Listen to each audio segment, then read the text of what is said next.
Hello my dear students, मैं शिवम त्रिपाठी एक बार फिर आप सभी का स्वागत करता हूं आपके अपने ऑनलाइन इंग्लिश लर्निंग प्लेटफॉर्म पर जिसका नाम है इंग्लिश एजू पॉइंट।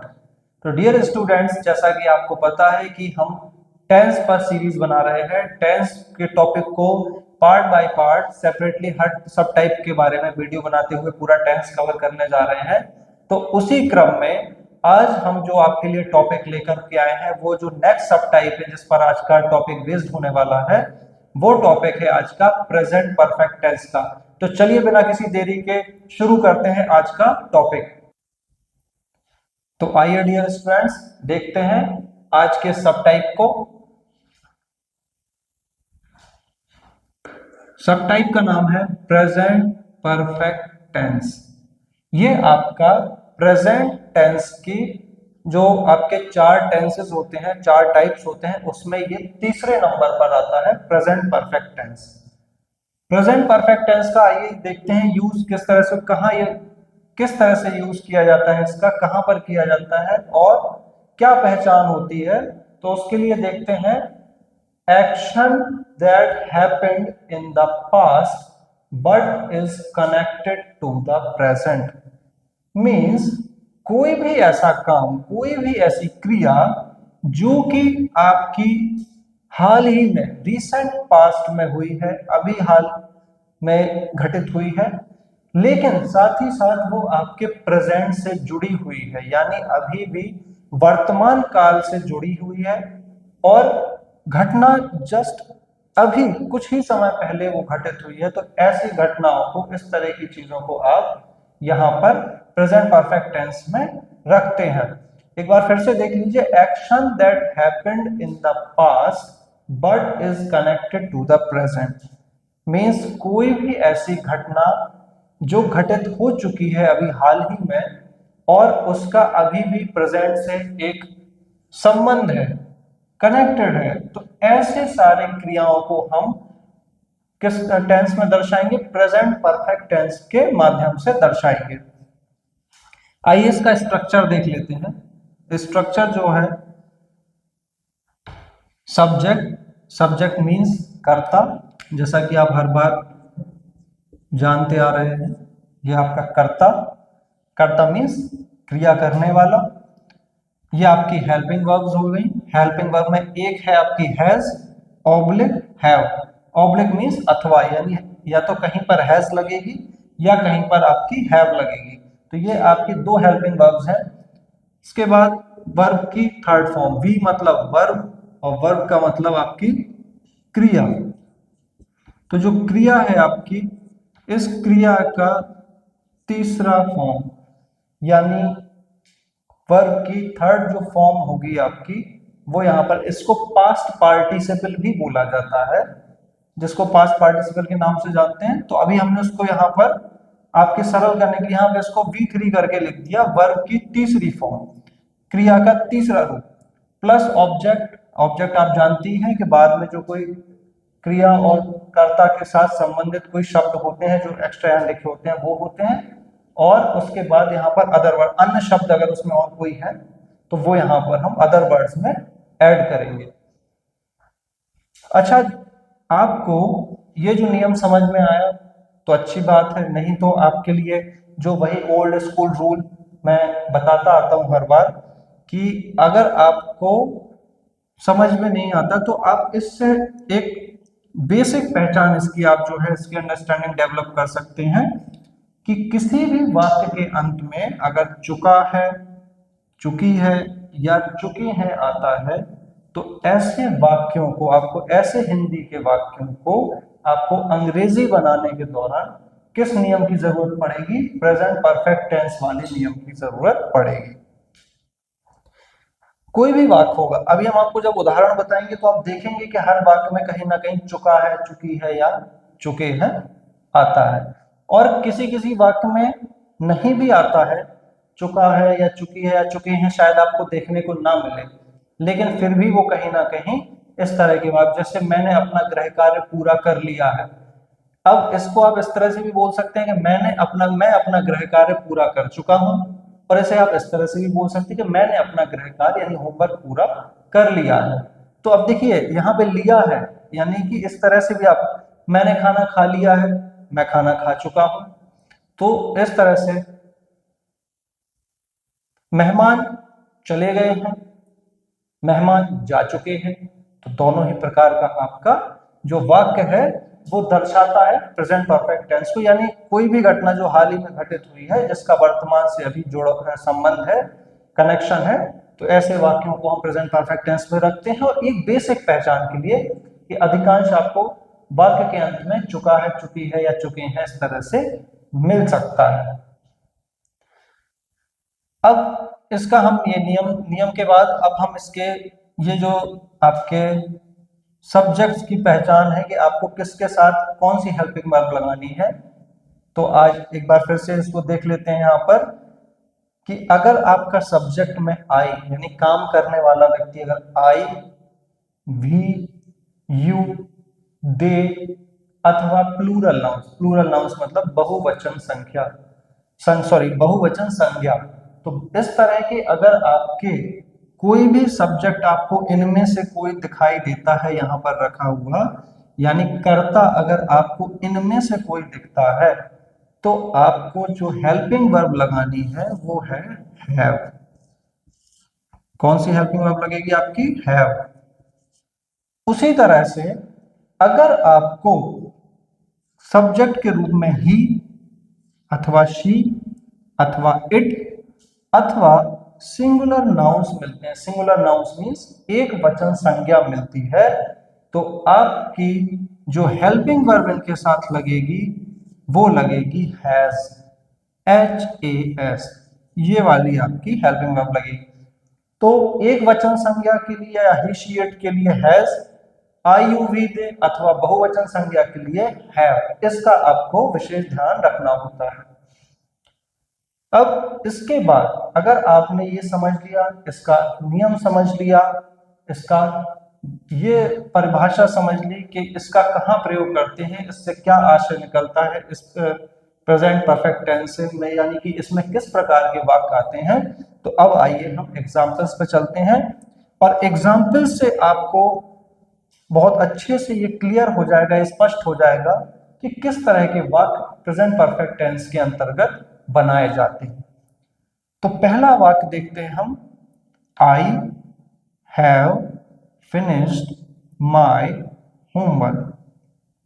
पहले हम इसकी हिंदी अनुवाद कर लेते हैं। इसका हिंदी अनुवाद होगा, मैंने अपना गृह कार्य पूरा कर लिया है, या आप इसको बोल सकते हैं मैं अपना गृह कार्य पूरा कर चुका हूं। तो देखिए यहां पर चुका हूं आया, तो मैं चुका हूं, चूंकि आपको अलग से बता नहीं पाया, चुका हूं भी इसमें शामिल रहेगा मैं के साथ। जब मैं लगाते हैं तो मैं कर चुका हूं, मैं वो कर चुका हूं, तो चुका हूं भी इसमें इन इस तीन के साथ ही शामिल है इस ग्रुप में, इसे भी आप इसमें साथ ही में मान के चलें। तो पहले वाक्य में आ रहा है कि मैं अपना गृह कार्य पूरा कर चुका हूं, तो पूरा कर चुका हूं, तो ये आपको पता चल रहा है कि चुका हूं मतलब कोई काम हाल ही में मैंने अपना पूरा कर लिया है, तो प्रेजेंट परफेक्ट टेंस का नियम लगाएंगे। नियम क्या कहता है? नियम कहता है कि सबसे पहले हमको सब्जेक्ट रखना है। सब्जेक्ट कौन है? यहाँ पे गृह कार्य किसने पूरा किया? गृह कार्य मैंने पूरा किया, तो मैं के लिए इंग्लिश में वर्ड होता है आई, तो हमने देखिए यहां पर आई रखा। आई के बाद नियम कहता है कि अगर सब्जेक्ट आई है तो उसके साथ हेल्पिंग वर्ब कौन सी लगेगी? आपकी हैव लगेगी। तो आई के साथ आप देखिए हमने हैव लगाया। हैव के बाद फिनिश, फिनिश जो वर्ड आया है, इस फिनिश का मतलब होता है पूर्ण करना, पूरा करना, खत्म करना। तो फिनिश के साथ आपने यहाँ पे वर्ब में इसके साथ में ईडी लगाया, और ये ईडी क्यों लगा? क्योंकि वर्ब की जो थर्ड फॉर्म होती है वो यहाँ पर पास्ट पार्टिसिपल फिनिश की होती है, फिनिश, फिनिश्ड, फिनिश्ड। तो इसकी जो थर्ड फॉर्म होती है और सेकंड फॉर्म होती है वो सेम होती है, फिनिश्ड, इसलिए यहाँ पर हमने इसमें ईडी जोड़ा, क्योंकि यहाँ पर वर्ब की थर्ड फॉर्म हमको लगानी है। और इसके बाद आपका ऑब्जेक्ट आ गया, यानी मैंने क्या पूरा कर लिया है, क्या फिनिश कर लिया है? अपना होमवर्क, तो यहाँ पर लिख दिया माई होमवर्क। तो इस तरह से वाक्य बना, I have finished my homework. ये पूरा आपका इस स्ट्रक्चर के आधार पे बनाया गया है। चलिए एक दूसरा उदाहरण देखते हैं। शी शी यहाँ पर कोई मान के चलिए कोई स्त्री है, कोई महिला है, कोई कन्या है, जिसके लिए हम यहाँ पर शी का प्रयोग कर रहे हैं। शी आपका एक वचन संज्ञा है, यानी कि सर्वनाम, सॉरी यहाँ पर सर्वनाम है तो एक वचन है। चूंकि कर्ता एक वचन है, काम करने वाला व्यक्ति एक है, तो कर्ता एक होने के कारण देखिए नियम क्या कहता है कि यदि आपका ही, शी, इट या कोई एक वचन संज्ञा में से है कर्ता, तो उसके साथ हेल्पिंग वर्ब आपको हैज लगानी है। तो देखिए शी के साथ हमने हैज जोड़ा, उसके बाद नियम कहता है कि वर्ब की थर्ड फॉर्म आएगी। शी हैज गोन, गोन गो की थर्ड फॉर्म होती है। चलिए हम यहाँ पर लिख देते हैं, इसको हम इस तरह से लिख दे रहे हैं, फिनिश, फिनिश्ड, फिनिश्ड। इसी तरह से आप इसमें देखिए इसकी गो होती है फर्स्ट फॉर्म प्रेजेंट, पास्ट होती है इसकी वेंट, और थर्ड होती है इसकी पास्ट पार्टिसिपल गोन। तो देखिए जो गोन आई है यहाँ पर, गोन जो वर्ब की थर्ड फॉर्म है गोन, वो यहाँ पर हमने लिखा क्योंकि नियम कहता है कि प्रेजेंट परफेक्ट टेंस बनाते समय हमेशा वर्ब की थर्ड फॉर्म का प्रयोग होता है। ये आप इस नियम को याद कर लीजिए कि जब भी आप किसी परफेक्ट टेंस को बनाए, चाहे प्रेजेंट का, पास्ट का या फ्यूचर का, तो तीनों ही टेंस के जब आप परफेक्ट टेंस बनाएंगे तो उसमें हमेशा वर्ब की थर्ड फॉर्म ही आती है। तो ये नियम आप एक बार याद कर लेंगे, हमेशा आपको हर जगह ये जरूरत पड़ेगी वर्ब की थर्ड फॉर्म की परफेक्ट में, तो इसलिए आप इसको अच्छे से याद कर लीजिए। और कुछ कम से कम आप ऐसी 50 वर्ब्स याद रखें जो आपके डे टू डे लाइफ में ऐसे एक्शंस होते हैं, ऐसे शब्द होते हैं, ऐसी क्रियाएं जो होती हैं, वर्ब्स होती हैं, उन्हें आप याद रखें। 50, कम से कम 50 वर्ब्स आप कॉमनली यूज्ड, यानी जो आमतौर पर इस्तेमाल की जाती हैं, उनको आप याद रखें। क्योंकि अगर आपसे वर्ब की थर्ड फॉर्म नहीं बनेगी तो आप वाक्य कैसे बनाएंगे, वाक्य आपका कहीं ना कहीं गलत हो जाएगा, थोड़ा सा उसमें गलती हो जाएगी। तो इसके बाद इसमें, हाँ, इसका हिंदी अर्थ था, ट्रांसलेशन होगा इसका कि वह बाजार जा चुकी है। देखिए यहां पर फिर से आ रहा है, वह बाजार जा चुकी है, यानी कि प्रेजेंट परफेक्ट टेंस की पहचान करा रहा है ये वाक्य। अब इसको हम इस स्ट्रक्चर के आधार पर रखते जाते हैं। तो ये देखिए सब्जेक्ट हमारा शी, हैज इसलिए लगेगा क्योंकि शी है तो शी के साथ हैज लगता है। गोन, गोन जो होता है यानी वर्ब की थर्ड फॉर्म लगेगी क्योंकि नियम कहता है। उसके बाद टू द मार्केट, ये आपका ऑब्जेक्ट, यानी कहां बाजार जा चुकी, वो कहां जा चुकी है, बाजार जा चुकी है, तो बाजार जो है यहाँ पर वो आपका ऑब्जेक्ट हो जाएगा। इसके बाद तीसरा वाक्य देख लेते हैं। तीसरे वाक्य में क्या लिखा है, they have visited the Taj Mahal, वे ताजमहल घूम चुके हैं, ताजमहल विजिट कर चुके हैं, ताजमहल की सैर कर चुके हैं, यानी कि ताजमहल को देख चुके हैं वो। तो यहां पर देखिए फिर से एक बार वाक्य में चुके हैं आया, यानी वे ताजमहल देख चुके हैं, वे ताजमहल घूम चुके हैं। तो चुके हैं देखिए यहां पर आ रहा है, इस ग्रुप में से एक शब्द चुके हैं भी है, और ये आपकी जनरल पहचान आइडेंटिफाई करता है इसको कि किस तरह से ये वाक्य कौन से टेंस में बनेगा, ये बनेगा प्रेजेंट परफेक्ट टेंस में। अब प्रेजेंट परफेक्ट टेंस में ये वाक्य बनेगा इंग्लिश में, तो इसका एक जो रूल है, स्ट्रक्चर है, वो क्या कहता है, सबसे पहले आपको सब्जेक्ट रखना है। सब्जेक्ट मतलब काम करने वाला। तो यहाँ पर ताजमहल कौन घूम चुका है, ताजमहल घूम चुके हैं वे मतलब कुछ लोग हैं, हमको एग्जैक्ट नहीं पता कि वो कौन लोग हैं। तो यहाँ वे का मतलब वे लोग, तो वे लोगों के लिए हमने यहाँ पर दे लगाया। उसके बाद दे चूंकि प्लूरल सब्जेक्ट है आपका, देखिए आई वी यू दे, तो जो दे है वो आपका प्लूरल में आता है, बहुवचन संज्ञा में आता है, बहुवचन सर्वनाम है। तो इसके साथ आप क्रिया के लिए हैव लगाएंगे, हेल्पिंग वर्ब जो सहायक क्रिया लगेगी वो लगेगी आपकी हैव। तो दे हैव, फिर आया विजिटेड। तो देखिए विजिट जो होता है, विजिट की सेकंड फॉर्म होती है विजिटेड। और विजिट की थर्ड फॉर्म भी होती है विजिटेड। तो इस तरह से ये वाली फॉर्म जिसको हमने अंडरलाइन कर रखा है, ये तीसरी फॉर्म जो है ये यहाँ पर लगाई गई है। कहाँ घूम चुके हैं? ताजमहल। तो ताजमहल आपका हो गया ऑब्जेक्ट, वे ताजमहल घूम चुके हैं। तो ये आपका वाक्य प्रेजेंट परफेक्ट टेंस के इस नियम के अनुसार यहां पर बनाया गया है। अगला वाक्य देख लेते हैं। Ravi has written 3 books. Ravi 3 किताबें लिख चुका है। अब देखिए यहां पर फिर एक बार क्या आया? चुका है, यानी ये जो काम है ये आपका पास में हुआ है, रिसेंट पास में हुआ है, और उसका भी प्रेजेंट से हम कनेक्शन बता रहे हैं। इस कारण से इसे हम प्रेजेंट परफेक्ट टेंस में रखेंगे। और प्रेजेंट परफेक्ट टेंस में रखेंगे क्योंकि आज चुका है आ रहा है। देखिए रवि 3 किताबें लिख चुका है, तो चुका है के कारण हमें एक जनरल पहचान होती है इसकी कि ये तो प्रेजेंट परफेक्ट टेंस में बनेगा। तो प्रेजेंट परफेक्ट टेंस में बनाने के लिए हमको इस नियम की जरूरत होगी। तो इस नियम में ये नियम क्या कहता है? ये नियम कहता है कि सबसे पहले आपको रखना है सब्जेक्ट। तो देखिए हमारा ये हो गया सब्जेक्ट। सब्जेक्ट यानी काम करने वाला, क्रिया करने वाला। यानी यहाँ पर किताबें किसने लिखी हैं? किताबें लिखी हैं रवि ने। तो रवि हमारा सब्जेक्ट हो गया। रवि के बाद यहाँ पर आप हेल्पिंग वर्ब लगाएंगे। हेल्पिंग वर्ब कौन सी लगेगी? हैज। क्यों लगेगी हैज? क्योंकि हमारा नियम कहता है कि जहां पर आपका ही, शी, इट या कोई सिंगुलर नाउन हो, यानी अगर कोई एक नाम हो, किसी काम करने वाले व्यक्ति का एक अगर नाम है, तो वहां पर हम क्रिया में सहायक क्रिया जोड़ते हैं हैज। अब आती है मुख्य क्रिया की बात। तो मुख्य क्रिया होती है राइट। लिखने को हम इंग्लिश में बोलते हैं राइट। राइट सेकंड, इसकी राइट के बाद इसकी जो सेकंड फॉर्म होगी वो होगी wrote, and third one will be written. ये आपकी पास्ट पार्टिसिपल वाली तीसरी फॉर्म। तो ये वाली जो फॉर्म है ये हमें यहाँ पर अप्लाई करेंगे, लगाएंगे इसको।